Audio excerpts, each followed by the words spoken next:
Están escuchando Entre Historia y Canciones, por Fondo Radio. No me he acabado mi café, pero ya se le acabó el hielo. Sin embargo, esta bebida es tan versátil que aún así sabe rica. Tenemos ganas de escucharlos. Escríbanos. Compartan sus opiniones con nosotros. Estamos en Facebook como Fondo Radio, como Larisa García Bojorquez y como Marcelo Velázquez Oficial. Y una vez que ya tenemos la bendición papal que esperamos para dejarnos llevar por esta bendita maldición de los hombres, el café nos acerca.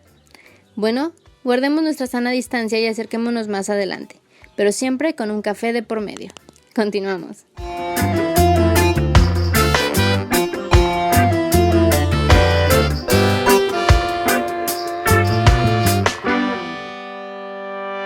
Entonces estábamos en que en 1600 ¿cuánto se da a conocer el café como una medicina? Por ahí de 1600. 1615. Ok. También en ese tiempo sucede algo muy interesante. Obviamente, el café venía de Oriente y venía del mundo otomano, que es árabe y por lo tanto es Islam. Y acuérdense que en ese tiempo está muy fuerte el asunto de la Iglesia Católica contra el Islam, porque aparte la Iglesia Católica ya se dividió y tienen todas las broncas adentro de Europa de la Reforma. Entonces la Iglesia Católica Romana está muy preocupada porque tiene en el norte de Europa todas las broncas del protestantismo y ahora están empezando a traer cosas de Oriente como las bebidas que utilizan. Entonces es una bebida que ellos la consideran que es una bebida satánica. ¿Y cómo viene la historia de esto? Bueno, si te gusta el café, la verdad te lo debes de agradecer al Papa Clemente VIII, que esta bebida se bautizó, o sea, era como una bebida del diablo, una bebida que no tenía nada que ver con la religión. Y el Papa Clemente, al oír todo esto, pidió que le trajeran para oler para oler el café. Y cuando se lo trajeron se quedó muy maravillado, y él a finales del siglo XVI y a principios del siglo XVII bautizó la bebida, el café, como bebida católica, o sea, dejó de llamarla una bebida satánica a bautizarla como una bebida católica. No es exactamente que haya sido una bebida satánica y ahora sea una bebida católica, sino lo que le dicen es que esa bebida es de los musulmanes. Entonces, que es una bebida que debe de estar tocada por las manos de Satán. Entonces, le dicen, como empezó a haber la lucha entre los que lo vendían y los monjes que que veían que lo andaban vendiendo, entonces decían, no, es que no lo pueden permitir, no pueden permitir que esta bebida entre. ¿Por qué? Porque la iglesia avala el vino. Uh-huh. El vino es algo muy importante en la iglesia porque es algo que Dios le dio le dio al hombre en el Antiguo Testamento y todo eso. Si se fijan, todo es y Jesús institucionaliza el cáliz con el vino y todas esas cosas. Entonces, ¿por qué te me quedas viendo así? Porque en el Antiguo Testamento no estaba Jesús. No, pero desde el Antiguo Testamento hablan del vino y luego Jesús lo institucionaliza como en la Eucaristía. Entonces, el hecho de que llegara el café y fuera a quitarle al vino, porque los monjes se dieron cuenta de que era una bebida rica y todo eso, entonces le dijeron, no, pero esto no puede ir en contra del vino. Entonces, en ese asunto de que todo se filtraba por medio de la religión, llega a oídos del Papa el asunto del café. Esto hay que decirlo claramente, está como en el nivel de la leyenda, no hay ninguna bula papal que diga eso, es simplemente algo que dicen que el Papa dijo y demás, que le llegaron y le dijeron, esta es una bebida de Satanás. Y entonces el Papa la probó y cuando la probó dicen, espérense. Es que si esto es de Satanás, vamos a engañar a Satanás bendiciendo esta bebida para que el pueblo la pueda probar. Y bendijo al café dándole su permiso para ser pasado a que pudiera entrar a Europa. Porque, hay algo que es curioso, habría que saber o que descubrir qué es lo que nos gusta del café. Si es el efecto que produce en nosotros, si es el sabor, si es el complemento entre el sabor y el aroma. Yo creo que de entrada es el olor. Después viene el sabor y después todos los beneficios que trajo, porque trajo muchos beneficios. Vamos a entrar a esa parte rápidamente, les voy a platicar. Esto es una maravilla que muy poca gente creo que se ha dado cuenta o ha tratado de pensar o ha analizado. Durante toda la Edad Media en Europa, las ciudades no existían. Si se acuerdan que llegan las invasiones bárbaras, entonces las ciudades como Roma, que por la época de su máximo esplendor tenía 1 millón de habitantes, llega a tener 30,000 habitantes. ¿Por qué? Porque la gente se va de las ciudades, porque como llegan todas las invasiones germanas y demás, y todas las invasiones llegan a las grandes ciudades a asaltarlas y demás, la gente se va y van a caer a los feudos, a los pueblos, como quien dice, y se hacen los castillos, amurallan los pueblos, ahí nace el castillo y entonces eres parte del señor feudal y eso dura 1000 años más o menos. Pero se acuerdan también que hablamos de la peste negra en algún momento, que la peste negra acabó con la gente, se acabó la mitad de la población, hubo mucha necesidad de trabajo y empezó a haber una movilidad social que incluso trataron de detener y que tú pertenecías, porque acuérdense, uno pertenece a, no eres libre. Tenían que darte autorización para que te fueras. Entonces, empiezan a llegar a las ciudades. Las ciudades empiezan a crecer mucho.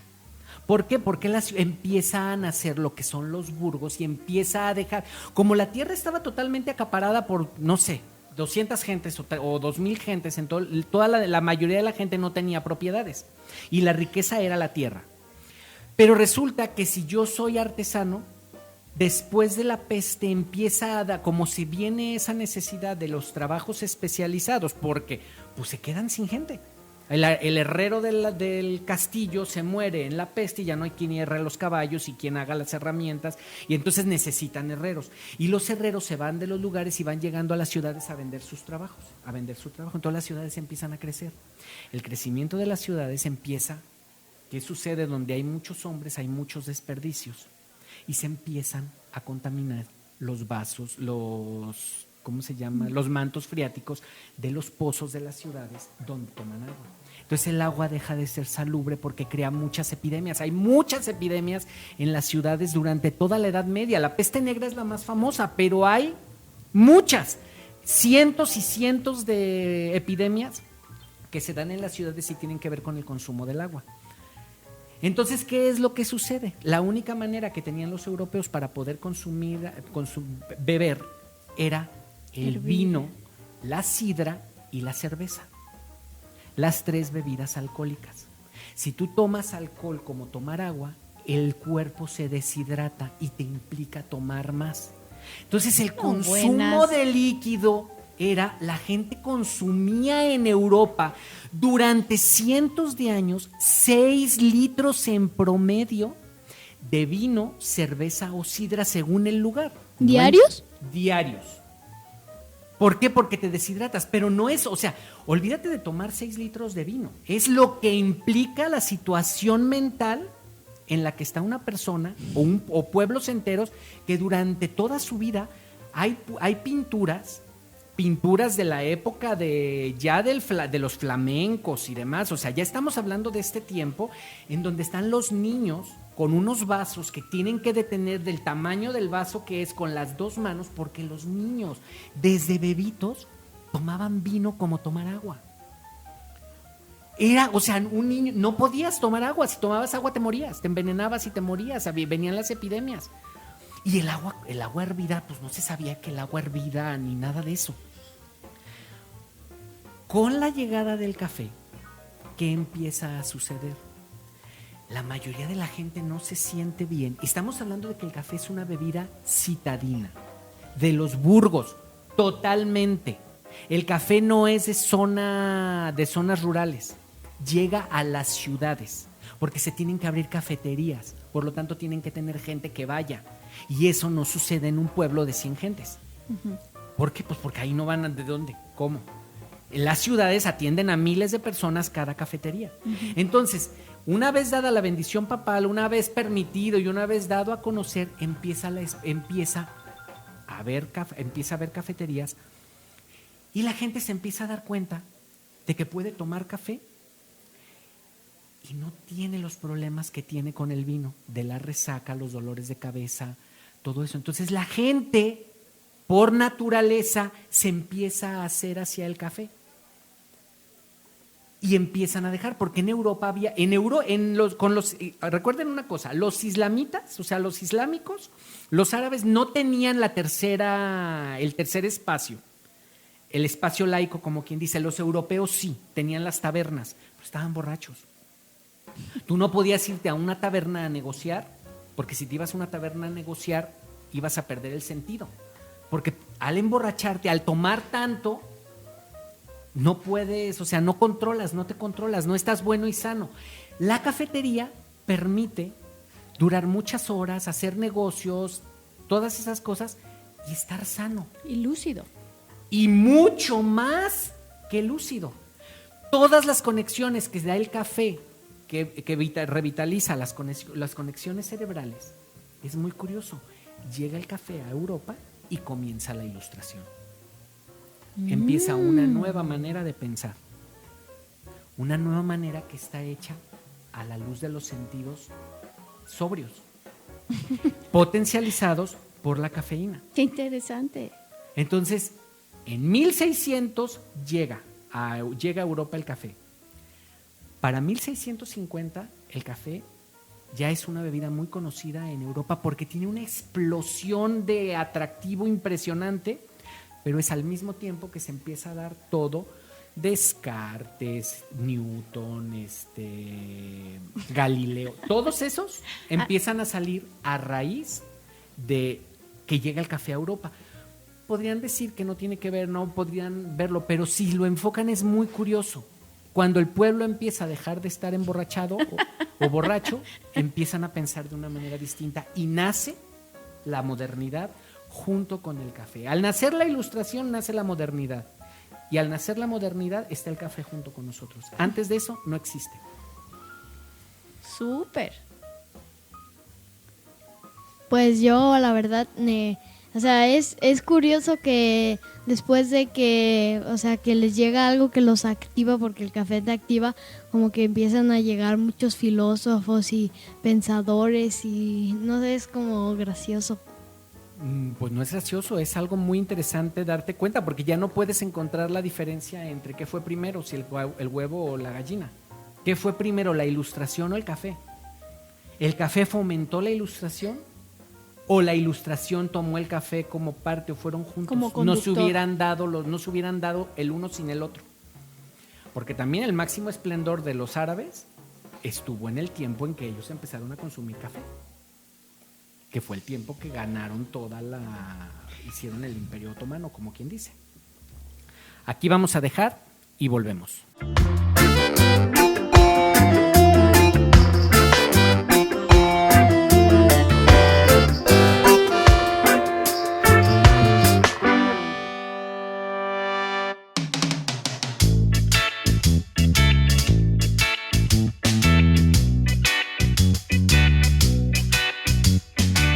Se considera que fue el botánico alemán Leonhard Raufohl quien por primera vez describió el café en un libro publicado en 1583. El café resultó especialmente reprobado por los sectores protestantes, aunque no produciría reacciones tan ásperas como el tabaco. Ya en 1611, algunos terratenientes alemanes pusieron en marcha el sistema de prohibir su difusión. Estas medidas se mantuvieron durante al menos un siglo en el norte y este de Alemania, hasta que Federico II de Prusia despenaliza su uso, sometiéndolo al pago de un fuerte impuesto. El malestar frente al café prosiguió en el norte de Europa hasta bien entrado el siglo XIX. Cuando el siglo XVII llegó por primera vez el café a Europa, algunos sacerdotes católicos lo llamaron una amarga invención de Satanás, pues lo veían como un posible sustituto del vino, el cual, en su opinión, había sido santificado por Cristo. Sin embargo, según el libro Coffee, se dice que el Papa Clemente VIII probó la bebida y al instante quedó cautivado. Para resolver el dilema religioso, bautizó simbólicamente el brebaje, haciéndolo así aceptable para los católicos.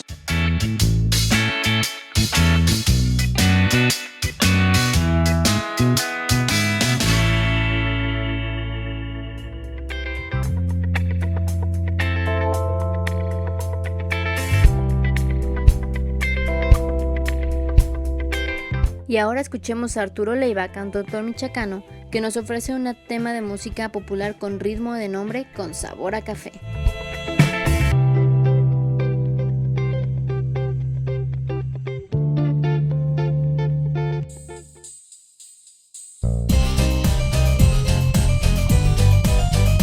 Entre historia y canciones. La historia al compás de la música.